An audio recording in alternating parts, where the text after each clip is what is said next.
তো গাইজ আপনারা দেখছেন কীভাবে পুষ্করিণীতে মাছ চুরি করে আমাদের খায়রুল শেখ কীভাবে খাচ্ছে। আরও আছে, এই দেখেন বাপ্পি শেখ আছে আমাদের সমাজে, এই দেখেন বাপ্পি শেখ মাছ চুরি করে মাছ কীভাবে ভাত খাচ্ছে, মাছ বলে ওরা পিকনিক করতেছে বুঝছো, স্টাইল দেখেন গাইজ। বাপ্পি কিন্তু আজকে ভাইরাল হয়ে যাবে রে বাপ্পি। বাপ্পি তুই ভাইরাল। কই আর কো কিরে কিরে কিরে ওইটা মাছ চুরি করে খাচ্ছে, ওইটা খালি মাছ খাচ্ছে। কোন আটা পলাইল রনি দেখা যাচ্ছে না। ও গাইজ আয়টা কিভাবে কোনে পলা পলা খাচ্ছে এটা দেখাই যাচ্ছে না।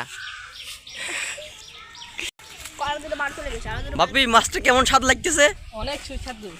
সেই স্বাদ না? তুই যে বললে সেগুলো সব দেখছে বালটু। অপমান করতেছে আবার বেটা আবার। খারুল কেমন লাগতেছে? দারুণ দারুণ দারুণ দারুণ লাগতেছে।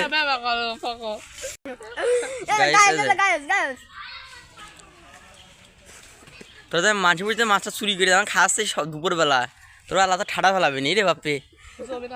কিছু অভিনয় তো বুড়ির মাছ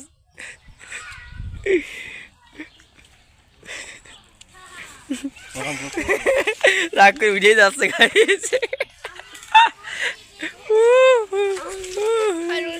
এটা খাওয়া গেছে, কালোদা খাওয়া গেছে। ওরে কালোদা ওই গাইজ দেখেন কালোদা মাছ কিভাবে খাচ্ছে। এই দেখেন এই বাটপার খালি পলাচ্ছে, এই বাটপারে এই দেখেন মাছ, এই দেখেন।